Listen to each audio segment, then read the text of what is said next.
स्वाध्यायः परमः। Doctor Baba Saheb Ambedkar open university.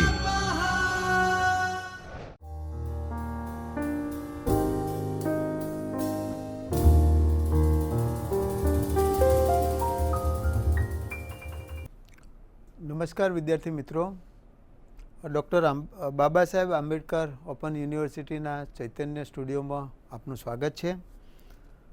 મિત્રો, આજે MSW paper 103 અંતર્ગત જુદા જુદા સામાજિક વિજ્ઞાનોનો પરિચય આપણે મેળવી રહ્યા છે. એના અલગ અલગ મુદ્દા અને પેટા મુદ્દાઓમાં આજે આપણે એકમ નંબર 4 આર્થિક પદ્ધતિઓ સાથે સંકળાયેલ જુદી જુદી સમસ્યાઓ વિશેની ચર્ચા કરવાના છીએ. હવે મિત્રો, સૌથી પહેલાં આપણને સવાલ એ થાય કે આ મુદ્દાઓનો, આ એકમનો એક સામાજિક કાર્યકર તરીકે આપણે શા માટે ઉપયોગ કરવો જોઈએ? તો એના પાછળના કેટલાક જે એની આખી વિચારસરણી છે એ વિચારધારાને આપણે અહીંયા સમજવી રહી. આ એકમનો જે અભ્યાસ કરવાના છે એના મહત્ત્વના 3 ઉદ્દેશોની જો ચર્ચા કરીએ તો મૂડીવાદી અર્થતંત્રની સમસ્યાઓ શું છે, સમાજવાદી અર્થતંત્રની સમસ્યાઓ શું છે અને મિશ્ર અર્થતંત્રની સમસ્યાઓ. એટલે આજે આપણે અલગ અલગ જે 3 જુદા જુદા પ્રકારની વ્યવસ્થાઓનો અગાઉના વ્યાખ્યાનોમાં વિગતે અભ્યાસ કરેલો છે. આની પહેલેના વ્યાખ્યાનમાં પણ આ અલગ અલગ પ્રકારની આખી જે વ્યવસ્થાઓ છે એની મૂળ સિદ્ધિઓ શું છે, એની સારી બાબતો શું છે, એના વિશેની ચર્ચા કરેલી. એટલે કોઈ પણ વ્યવસ્થા એ સંપૂર્ણ ન હોય, વ્યવસ્થા માત્રમાં એ મર્યાદાઓ કે દૂષણો રહેવાના. એટલે એ રીતે વિશ્વની એવી કોઈ વ્યવસ્થા નથી કે એ કોઈ સમસ્યા અથવા અમુક પ્રકારની મર્યાદાઓ વગરની હોય. પણ મિત્રો, અહીંયા જે આખી કોઈપણ મુદ્દાના જે સારા ખરાબ પાસાઓની જે ચર્ચા કરવાની છે એમાં જે મર્યાદારૂપ બાબતો આ અલગ અલગ પ્રકારની શાસન વ્યવસ્થાઓમાં જે ધ્યાન પર આવેલી છે એ બધી બાબતોની ચર્ચા એ આપણને એટલે આજે વિગતે કરીશું. એટલે એને લઈ અને આ વ્યવસ્થાનો ઉપયોગ કરવા સામેના કયા કયા જોખમો છે એના વિશેનો પણ એક સામાજિક કાર્યકર તરીકે આપણને ખ્યાલ હોવો જોઈએ, જેથી કરીને કઈ વ્યવસ્થાનો ક્યાં કાર્યક્ષમ ઉપયોગ થઈ શકે એ સંદર્ભે આપણે આપણો એક મત અથવા એક વિચાર આપી શકીએ. અગાઉ જે ચર્ચા કરી એ પ્રમાણે મૂડીવાદની સૌથી પહેલાં જે કંઈ અલગ અલગ પ્રકારની સિદ્ધિઓ છે એમ તેની અનેક ગણી મર્યાદાઓ પણ છે. આ દૂષણરૂપી મર્યાદાઓ આટલી ભયંકર છે કે દૂષણોમાં જ બધી સિદ્ધિઓનું નિર્મૂળ થઈ જાય છે. એટલે ઘણી વખત એવું થાય કે સારી બાબતો કરતાં ખરાબ બાબતો એટલી બધી પ્રભાવી હોય કે એમાં સારી બાબતો સાયલેન્ટ એટલે શાંત, એટલે આમ દેખાય નહીં, અને એની જે ખરાબ કે મર્યાદારૂપ બાબતો છે એ હાવી થઈ જાય. એટલે એ રીતે જો મિત્રો અલગ અલગ પ્રકારના મુદ્દાઓની આપણે ચર્ચા કરીએ આજે, તો મૂડીવાદી આર્થિક વ્યવસ્થાની સૌથી મોટી મર્યાદા એ હરીફાઈના કારણે સાધનોનો બગાડ. આ મુદ્દો એ મિત્રો વિશ્વના લેવલે એ ચર્ચા અને ચિંતાનો છે. કારણ કે મૂડીવાદમાં હરીફાઈને અનિવાર્ય ગણવામાં આવે છે, અને જ્યાં હરીફાઈ થતી હોય ત્યાં આગળ આ સાધનોનો દુરુપયોગ અથવા એનો મહત્તમ બગાડની વાત આવે. એટલે વાસ્તવમાં દરેક પ્રકારના અર્થતંત્રમાં અમુક પ્રકારમાં બગાડ થતો જ હોય છે. પણ અહીંયા જે છે એ મૂડીવાદીમાં અગાઉ જે કહ્યું એ પ્રમાણે એ વધારે પ્રમાણમાં હરીફાઈ અને એમાં નફો કે મૂડી કેન્દ્ર સ્થાને હોવાના કારણે એ અહીંયા વધારે પ્રમાણમાં દુર્વ્યય થાય છે. કોઈપણ અર્થતંત્રમાં દેશના બધા જ સાધનોનો સંપૂર્ણ ઉપયોગ શક્ય નથી, પણ મૂડીવાદમાં આવો બગાડ એ વધારે પ્રમાણમાં થાય છે. એટલે એમાં મૂળ આખી વાત જે છે એ હરીફાઈની સાધનોનો યોગ્ય ઉપયોગ ન થતાં બગાડ થાય છે. અને મૂડીવાદમાં હરીફ ઉત્પાદકોએ પોતાના ગ્રાહકોને આકર્ષવા માટે એ અલગ અલગ પ્રકારની જાહેરાતો અને વિવિધ વેચાણ પદ્ધતિઓ પાછળ મોટા પ્રમાણમાં ખર્ચ કરવામાં આવે છે અને જેમાંથી ઘણી જાહેરાતો જે છે એ ગ્રાહકોને ગેરમાર્ગે પણ દોરનારી હોય છે. તેથી તે અનુત્પાદકીય છે તેમ કહી શકાય. આવો ખર્ચ એ સામાજિક દુર્વ્યય બની રહે છે. એટલે મિત્રો, આ હરીફાઈનું તત્વ એ મૂડીવાદી આર્થિક વ્યવસ્થામાં વધારે છે. એટલે આ સાધનોના બગાડની વાત એ મૂડીવાદી અર્થવ્યવસ્થાની મોટી મર્યાદા બની રહે છે. બીજી જે મહત્ત્વની મર્યાદા એ ઓછી કાર્યક્ષમતા. અર્થતંત્રમાં જ્યારે ઉત્પાદનના સાધનોનો મહત્તમ ઉપયોગ થતો હોય છે ત્યારે તે અર્થતંત્ર સંપૂર્ણ કાર્યક્ષમ ઉપયોગ થતો હોય તો જ અર્થતંત્ર સંપૂર્ણ છે અથવા કાર્યક્ષમ છે એમ આપણે કહી શકીએ. પરંતુ મૂડીવાદી અર્થતંત્રમાં મિત્રો થાય છે એવું કે એમાં કાર્યદક્ષતા એટલી બનતી નથી અને મૂડીવાદી અર્થતંત્રમાં દરેક ઉત્પાદક પોતાના ક્ષેત્રમાં સ્વતંત્ર હોવાથી એ વધુને વધુ નફાખોરી વૃત્તિમાં એ સતત એવી વિચારણા કરતો હોય છે અને એના લીધે જે છે એ આખી કાર્યક્ષમતાના પણ એમાં ઘણા બધા પ્રશ્નો ઊભા થાય છે. હજારો સ્વતંત્ર ઉત્પાદકો વચ્ચે કોઈપણ જાતના સંકલનના અભાવે એ આ બધી શક્યતાઓ વધી જાય છે અને એમાં ઉત્પાદનના એના પ્રમાણે આખી જે છે એ બજારમાં ભરાવો થાય, માંગ ન હોય અને આખી જે છે એ આખી વ્યવસ્થા એ ખોરવાઈ જતી હોય છે. એટલે કાર્યક્ષમતાનો મુદ્દો પણ એ આ શાસન વ્યવસ્થામાં એક બહુ મોટી મર્યાદા બની રહે છે. અગાઉ જે વાત કરીએ પ્રમાણે એની ત્રીજી અને મહત્ત્વની મર્યાદા આમાં વ્યક્તિગત હિતને કેન્દ્ર સ્થાને રાખવામાં આવે છે. વ્યક્તિગત હિત એટલે એમાં મોટાભાગે ઉત્પાદનના સાધનોનો બેફામ ઉપયોગ થાય છે અને એમાં નફા વ્યક્તિ આખી સિસ્ટમમાંથી, આખી વ્યવસ્થામાંથી વધારેમાં વધારે નફો કેમ થાય એના માટે જ એ વિચારતો હોય છે. એટલે સામાજિક કલ્યાણની એમાં કોઈ ચિંતા કરવાની થતી નથી અથવા કરવામાં નથી આવતી. ઉત્પાદકો સામાજિક દ્રષ્ટિએ ઈચ્છનીય હોય કે ના હોય પણ વ્યક્તિગત રીતે અમુક ધંધાકીય પ્રવૃત્તિઓ લાભકારક હોય તો તેવી પ્રવૃત્તિઓ અચૂક કરે. એટલે આમાં જે મહત્ત્વની બાબત છે કે આમાં વ્યક્તિગત હિતને કેન્દ્ર સ્થાને રાખવામાં આવે છે. એટલે પછી આમાં સમાજ અને સમાજના વિવિધ પ્રકારના સાધનોનો દુર્વ્યય થાય કે શું થાય એ બાબત પર આમાં વિચારણા કરવામાં આવતી નથી. બીજી એક આ વ્યવસ્થાની મહત્ત્વની બાબત એ માનવ કલ્યાણ વિરુદ્ધ આર્થિક કલ્યાણ. આર્થિક પ્રવૃત્તિનો મુખ્ય હેતુ એ આખરે માનવ કલ્યાણનો હોય પરંતુ મૂડીવાદમાં નિયોજકો જે નિર્ણય લે છે તે મુખ્યત્વે આર્થિક અંદાજો તેમજ વર્તમાન ગણતરી પર એ આધારિત હોય છે. મૂડીવાદમાં દરેક વસ્તુનું અને વ્યક્તિનું મૂલ્ય નાણાંના પ્રમાણમાં આંકવામાં આવે છે. આ બધી બાબતો નાણાકીય કે આર્થિક છે. એટલે એ રીતે જે છે એમાં આખી મૂળ કલ્યાણની આખી જે વાત છે એ અહીંયા બહુ મહત્ત્વની બનતી નથી. એટલે એમાં આખું જે છે એ આખી આર્થિક વ્યવસ્થા જ એવી છે કે જો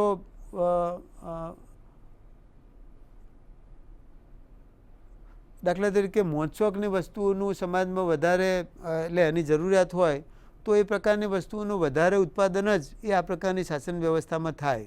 એટલે એના લીધે શું થાય કે જે ખરેખર મહત્ત્વની જે આખી એટલે દાખલા તરીકે પ્રાથમિક સગવડતા, અન્ન, વસ્ત્ર કે આવાસને લગતી જરૂરિયાતો પર એટલો બધો ભાર મૂકવામાં ન આવે પણ એ બધાની સાથે સાથે એમાં માંગ આધારિત બાબતોને વધારે મહત્ત્વ આપવામાં આવે છે. એટલે એ રીતે આમાં માનવ કલ્યાણનો હેતુ એ બર નથી થતો. એટલે એ એક મહત્ત્વની મર્યાદા બની રહે છે. એના પછી એક મહત્ત્વની બાબત મર્યાદા એ આર્થિક અસમાનતા. કારણ કે મૂડીવાદી શાસન વ્યવસ્થામાં આર્થિક અસમાનતા એટલે ગરીબ વધુ ગરીબ, ધનિક વધુ ગરીબ એટલે આખું આર્થિક અસમાનતા ઊભી થાય છે અને એના પરિણામે આખી વ્યવસ્થા જે છે એ સમાજમાં એટલે આમ સમતોલ વિકાસ નહીં પણ એક બાજુ જે છે એ લોકો ભૂખમરાથી મૃત્યુ થતું હોય અને બીજી બાજુ વધુ સંપત્તિવાળા લોકો એ મોજ શોખથી માંડીને અલગ અલગ પ્રકારની પ્રવૃત્તિઓમાં મસ્ત હોય છે. એટલે આખી જે છે એ સમતોલ વિકાસની આખી જે ધારણા, સમતોલ વિકાસનો ખ્યાલ એ આમાં નથી થતો. એના પછી મહત્ત્વની જે મર્યાદા એ અપૂરતી રોજગારી. આમાં અગાઉ પણ જે આપણે મૂડીવાદની સિદ્ધિઓમાં જે ચર્ચા કરી એ પ્રમાણે આમાં અદ્યતન ટેકનોલોજી અને મોટાભાગે આખી પરિવર્તન બદલાતી જતી ટેકનોલોજીનો મહત્તમ ઉપયોગ એ ઉત્પાદન પ્રક્રિયામાં કરવામાં આવે છે. એટલે આમાં મોટાભાગે એ રોજબરોજ આ ટેકનોલોજીકલ ફેરફારો કરી અને એમાં ઓછા માણસોએ વધુ કામ કઈ રીતે થાય એ વિચારણા કરવામાં આવતી હોય છે, જેથી કરીને લોકોને, એટલે જે 10 માણસોને કામ મળતું હતું એના બદલે જો એકાદ માણસથી યંત્ર ચાલે તો 9 માણસોને બેકાર રહેવું પડે એવી સ્થિતિ, એવી આખી આર્થિક વ્યવસ્થા એ આ વ્યવસ્થા છે, જેથી કરીને એમાં અપૂરતી રોજગારી નું નિર્માણ થાય છે અને એ રીતે લોકોને પૂરતી રોજગારી નથી મળતી. ઇજારાશાહી મૂડીવાદી કાર્યક્ષમતાનો આધાર મુક્ત હરીફાઈ અને ઉત્પાદન સાધનોની ગતિશીલતાના અસ્તિત્વ પર રહેલો છે, પરંતુ વ્યવહારમાં ઇજારાશાહીનો વિકાસ થયો છે. પોતાનો નફો વધારવાની ઈચ્છાના લીધે હરીફાઈ કરતી આ પેઢીઓ હરીફાઈને નાબૂદ કરવા એ તનતોડ પ્રયત્ન કરે છે અને એમાં ખાસ કરીને જે છે આ ઇજારાશાહીના કારણે વ્યક્તિની સ્વતંત્રતાનો અંત આવે છે અને સમગ્ર અર્થતંત્ર પર ઓછા લોકોનો અંકુશ આવે છે, જેના કારણે આર્થિક અસમાનતા વધે છે. એટલે એ રીતે આ ઇજારાશાહી એ આની મર્યાદા બની રહે છે. મિત્રો, જે રીતે મૂડીવાદી અર્થતંત્રની મર્યાદાઓ વિશેની વાત કરી એ રીતે સમાજવાદી અર્થવ્યવસ્થાની પણ મર્યાદાઓ વિશેની આપણે અહીંયા ચર્ચા કરીએ તો સમાજવાદની મર્યાદાઓમાં સૌથી પહેલી મર્યાદા એ અમલદારશાહી. તો સમાજવાદી અર્થતંત્રમાં યોજનાના ઘડતર અને અમલના કાર્યમાં કર્મચારીઓને રોકવા પડે છે. એટલે આવા કર્મચારીઓના પગાર અને શક્તિનો મોટા પ્રમાણમાં દુર્વ્યય થાય છે. એટલે જ્યારે બીજી બાજુ મૂડીવાદી અર્થતંત્રમાં આ બધું આપોઆપ નફાના આશયથી થતું હોય છે, તેની બીજી તરફ અમલદારો એવું માને છે કે પોતાની પાસે બહુ શક્તિશાળી મગજ છે અને કલ્પના શક્તિ છે. એટલે અહીંયા આખી સમાજવાદી વ્યવસ્થામાં મિત્રો આ વ્યવસ્થા ચલાવવા માટે એ અમલદારોની નિમણૂક થતી હોય. એટલે એ રીતે જે છે એ આ અમલદારશાહી એની એક મોટી મર્યાદા બની રહે છે. ઉત્પાદનમાં નિરુત્સાહપણું. એટલે જે રીતે આપણી મૂડીવાદી શાસન વ્યવસ્થામાં નફો અને એમાં વ્યક્તિગત હિતોને કેન્દ્ર સ્થાને રાખવામાં આવે છે, જ્યારે અહીંયા સમાજવાદી શાસન વ્યવસ્થામાં જમીન અને ઉત્પાદનના બધા જ સાધનો એ સામૂહિક માલિકીના હોય છે. એટલે સમાજવાદમાં મોટાભાગે ખાનગી નફાનો મુખ્ય હેતુ નથી અને ખાનગી મિલકતની સ્વતંત્રતા નથી હોતી. સરકારી ઉદ્યોગોનું સંચાલન કરનાર અધિકારીઓ પણ વેતનધારક હોય છે, જેથી વધુમાં વધુ નફો મળે એ માટે વધુ પ્રયત્ન કરવાનું ઉત્તેજન રહેતું નથી. પરંતુ મિત્રો આમાં આ અમલદારોને અથવા પગારદાર જે કંઈ કામદારો છે એને એના પગારથી નિસ્બત હોય છે. ઉત્પાદન થયું ના થયું એ બધા મુદ્દાઓ એ આખી શાસન વ્યવસ્થામાં ગૌણ બની રહે છે અને એ રીતે કાર્યકરોમાં એક પ્રકારનો નિરુત્સાહ જોવા મળે છે. એટલે એ રીતે આ સમાજવાદી શાસન વ્યવસ્થાની એક મર્યાદા આ બની રહે છે. રાજકીય અને આર્થિક સત્તાનું કેન્દ્રીકરણ. સમાજવાદમાં સાર્વભૌમત્વ, વ્યવસાયનું સ્વાતંત્ર્ય અને રોજગારીની પસંદગીની સ્વતંત્રતાનો ભોગ લેવામાં આવે છે. સમાજવાદમાં એક વ્યક્તિ દ્વારા બીજી વ્યક્તિનું શોષણ કરવામાં આવતું નથી અને રાજ્ય દ્વારા વ્યક્તિનું મોટા પ્રમાણમાં શોષણ થાય છે. સમાજવાદી અર્થતંત્ર આયોજિત હોવાથી તેમાં એક પ્રકારની કેન્દ્રીયપણું આવી જાય છે અને આખી જે છે એ એક જ જગ્યાએથી વહીવટ થતો હોવાના લીધે એનું ચોક્કસ પ્રકારનું આયોજન થતું નથી અને જેને લઈને આ આખી રાજકીય અને આર્થિક આખી સત્તાનું જે છે એ કેન્દ્રીકરણ, એટલે એ રીતે આ મર્યાદા બની રહે છે. ભાવતંત્રની ગેરહાજરી. સમાજવાદી અર્થતંત્ર ઉત્પાદનના સાધનો પર સમાજની માલિકી હોવાથી તેમની ખરીદી આવે, વેચાણ માટેનું બજાર હોતું નથી, તેથી કિંમત નક્કી થઈ શકતી નથી. જે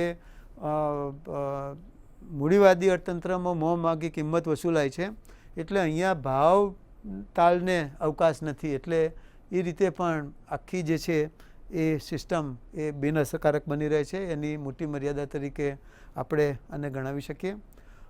સમાજવાદી અર્થવ્યવસ્થા મૂડીવાદી અર્થવ્યવસ્થાની સાથે ત્રીજી મહત્ત્વની જે વ્યવસ્થા એ મિશ્ર અર્થતંત્રની વ્યવસ્થા, એની મર્યાદાઓ વિશે જો મિત્રો આપણે વાત કરીએ તો અહીંયા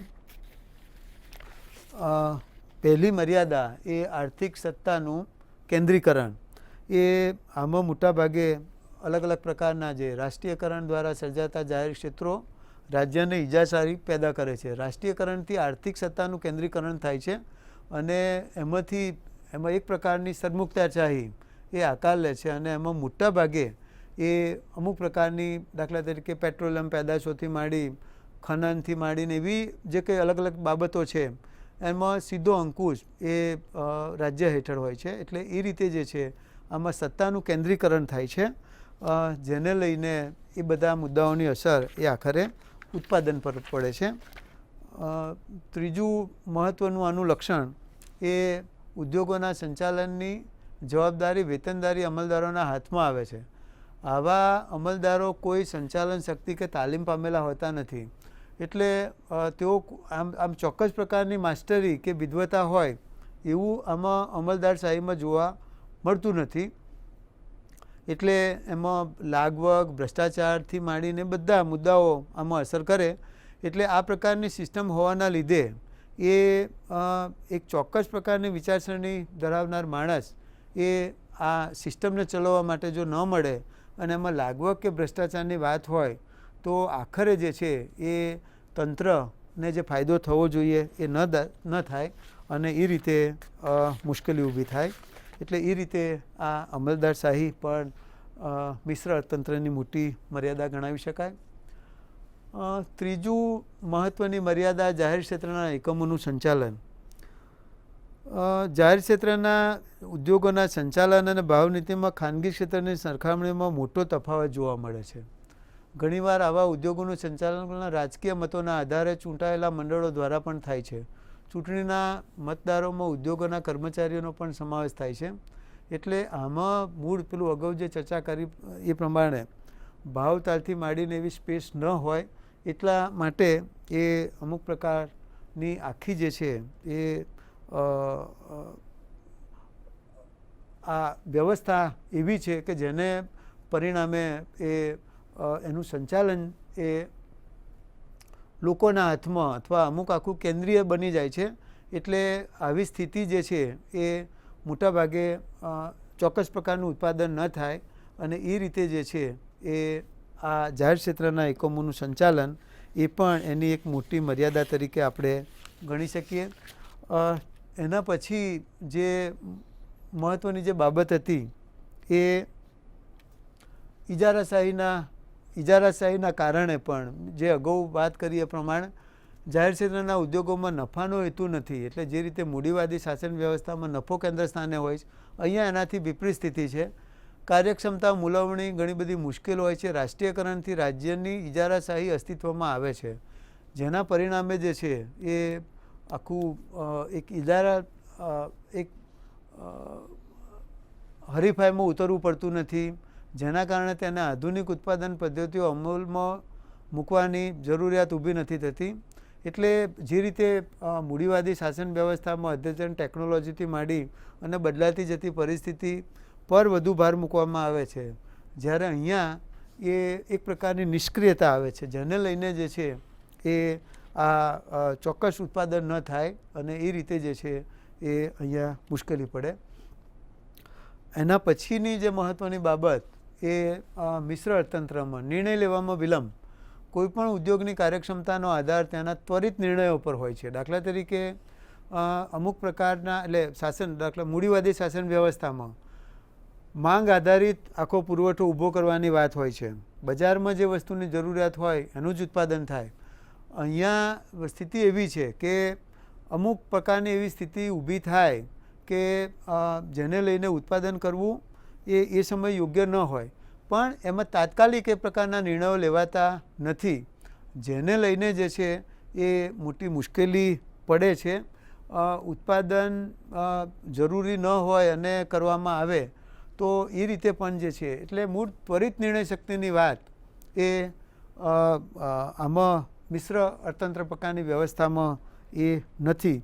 એટલે જે છે આવા કેટલાક નિર્ણયો જે છે એ એમાં લીધા પછી પણ ટીકાના પાત્ર બને, અને નિર્ણયો આપણે યોગ્ય સમયે જો ન લઈ શકીએ તો એને લઈને જે છે એ આખી મૂળભૂત એના નિર્ણયમાં વિલંબના કારણે નીચી નફાકારકતા એ આ પ્રકારની શાસન વ્યવસ્થામાં જોવા મળે છે. એટલે મિત્રો, આ અલગ અલગ પ્રકારની જે આખી વ્યવસ્થાઓ સમાજમાં દરેક દેશના અર્થતંત્રને ચલાવવા માટે ઊભી કરવામાં આવેલી છે.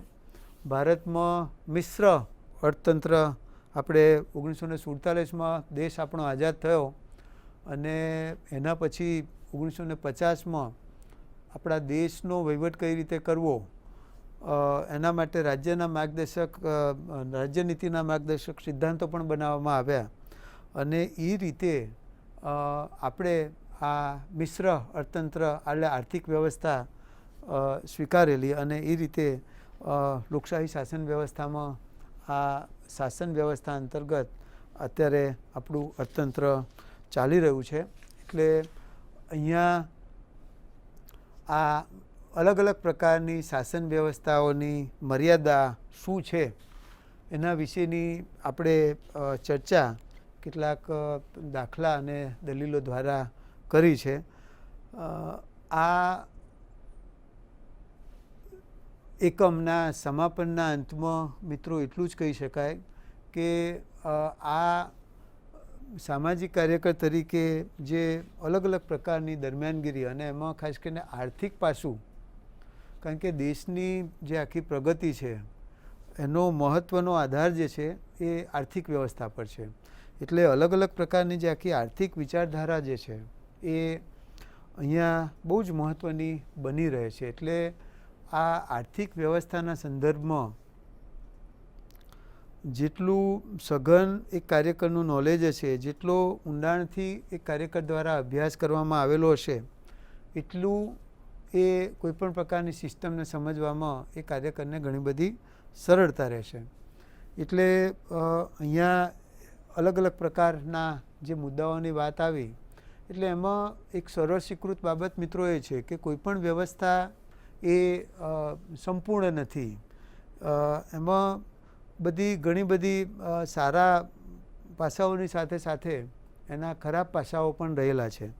પણ એક અલગ અલગ સ્તરે કે જે રીતે સામાજિક કાર્યકર સમાજ જીવનના જુદા જુદા મુદ્દાઓમાં દરમિયાનગીરી કરે છે, એ બધા દરમિયાનગીરીના જે મુદ્દાઓ છે એમાં ખાસ કરીને ગ્રામીણ ક્ષેત્રમાં સમાજ કાર્યકરને અને શહેરી વિસ્તારોમાં પણ સામાજિક કાર્યકરને સમાજ જીવનના જે આવા પાયાના જે કંઈ પ્રશ્નો છે, અને એમાં અન્ન, વસ્ત્ર અને આવાસ, આ પ્રાથમિક જરૂરિયાતો લોકોને કઈ રીતે મળી રહે છે એ સંદર્ભમાં એ કાર્યકરો સતત એ વિચારણા કરતા હોય છે.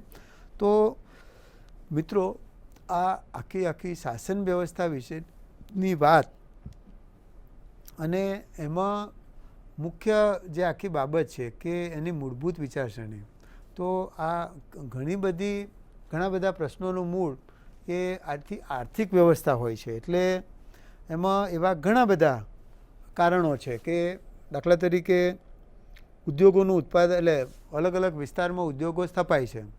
આજે એટલે દાખલા તરીકે આપણે જો ગુજરાતની વાત કરીએ તો ગુજરાતમાં પણ મોટા પાયે ઔદ્યોગિકરણ થઈ રહ્યું છે, અને રાજ્યના જુદા જુદા વિસ્તારોમાં મોટા પાયે ઔદ્યોગિકરણ થાય એના માટે રાજ્ય સરકાર પણ ઘણા બધા પ્રયત્નો કરે છે. દર વર્ષે વાઇબ્રન્ટ ગુજરાતના નામે એ જુદા જુદા મેળાવડાઓ કરી અને વિશ્વના જુદા જુદા દેશો એ ભારતમાં આવી, ગુજરાતમાં આવી અને ઔદ્યોગિક મૂડીરોકાણ કેમ કરે એના માટે એ સતત વિચારણા કરતા હોય છે. તો ખાસ કરીને આ ઉદ્યોગોકરણની આખી જે વાત છે અને એમાં અદ્યતન ટેકનોલોજીના અને બધા મુદ્દાઓની જ્યારે આપણે ચર્ચા કરીએ છીએ એ વખતે કેટલીક મહત્ત્વની બાબતો, એટલે એમાં અત્યારે જે સૌથી વધુ ઔદ્યોગિકરણ પર જે ભાર મૂકવામાં આવે છે એમાં એક વિચારધારા છે સ્પેશિયલ ઇકોનોમિક ઝોન, કે જેને આપણે ગુજરાતીમાં કહીએ છીએ ખાસ આર્થિક વિસ્તારો. એટલે ગુજરાતમાં જે કેટલાક વિસ્તારો હજી પણ એ ઔદ્યોગિકરણથી વંચિત છે, તો એવા વિસ્તારોમાં મોટા પાયે આ ઔદ્યોગિકરણ થાય અને એના માટે ખાસ કરીને આ સ્પેશિયલ ઇકોનોમિક ઝોનની નીતિમાં મિત્રો અગાઉના સેશનોમાં, અગાઉના લેક્ચરોમાં પણ મેં આ મુદ્દા ઉપર વારંવાર ધ્યાન તમારું દોરેલું છે કે એમાં આ આખી જે સ્પેશિયલ એસીઝેડની આખી જે વાત છે તો એમાં આ બધું જે છે પર્યાવરણના જુદા જુદા નિયમો, કાયદાઓમાં ઘણી બધી છૂટછાટ આપવામાં આવેલી છે. તો એટલે એના લીધે જે છે એ જે વિસ્તારમાં એસીઝેડ વિકસ્યા છે, અત્યારે તો એસીઝેડની સાથે સાથે સ્પેશિયલ ઇન્વેસ્ટમેન્ટ રિઝર્વ, જેને આપણે ટૂંકમાં SIRના નામે પણ ઓળખીએ છીએ. એટલે એમાં બહુ જ મોટા પાયે ઉદ્યોગીકરણ થાય છે, પણ એટલા જ મોટા પ્રમાણમાં પ્રદૂષણ થાય છે. તો અને એમાં ખાસ કરીને આમાં અદ્યતન ટેકનોલોજી, એટલે મોટા પ્રમાણમાં, એટલે બહુ જ બધા લોકોની જમીન જતી હોય તો એની સામે દાખલા તરીકે 10,000 લોકોની જમીન જે સંપાદન થાય એમાં 10,000 લોકો બેકાર બનતા હોય તો માંડ આવી ઔદ્યોગિક વ્યવસ્થામાં 10-12 લોકોને રોજગારી મળે છે. એટલે મિત્રો આ બાબત એ બહુ મહત્ત્વની છે કે જ્યારે આપણે આર્થિક વ્યવસ્થા સમાજ માટે જ્યારે અહીંયા બહુ વિગતે સમજી રહ્યા છે તો આર્થિક વ્યવસ્થા માટેના જે કે આવા નવીનતમ ખ્યાલો છે એ પણ એનો બહુ વિગતે અભ્યાસ કરવો જોઈએ. આ એસીઝેડની વાત હોય કે પછી SIRની વાત હોય, આપણે ઉદ્યોગીકરણનો ક્યારેય મિત્રો વિરોધ નથી કરતા, ઉદ્યોગો સ્થપાવવા જ જોઈએ, પણ એ બધા ઉદ્યોગોમાં ક્યાંક ગરીબો કે વંચિતોના પાયાના અધિકારોનું હનન થતું હોય, એને રોજગારી મળતી ન હોય, એની જમીન જતી હોય તો યોગ્ય એના ભાવો ન મળતા હોય, તો એ બધા મુદ્દાઓમાં આ આખી જે છે એ અર્થતંત્ર વિશેની આર્થિક બાબતો, આવી આર્થિક વિચારધારાઓ, આવી નવીનતમ જે કંઈ બાબતો છે એનો જેટલો સઘન અભ્યાસ હશે એટલી અસરકારક દરમિયાનગીરી આપણે આ બધા મુદ્દાઓમાં સમાજના જે કંઈ વંચિત અને પાયાના જે કંઈ સમુદાયના પ્રશ્નો છે એ પ્રશ્નોને ઓછા કરવા માટે આપણે કરી શકીશું. એટલે મિત્રો અહીંયા અલગ અલગ પ્રકારની જે કંઈ આર્થિક વિચારસરણીઓની મર્યાદા વિશેની વાત એ અહીંયા આપણે પૂરી કરીએ છીએ.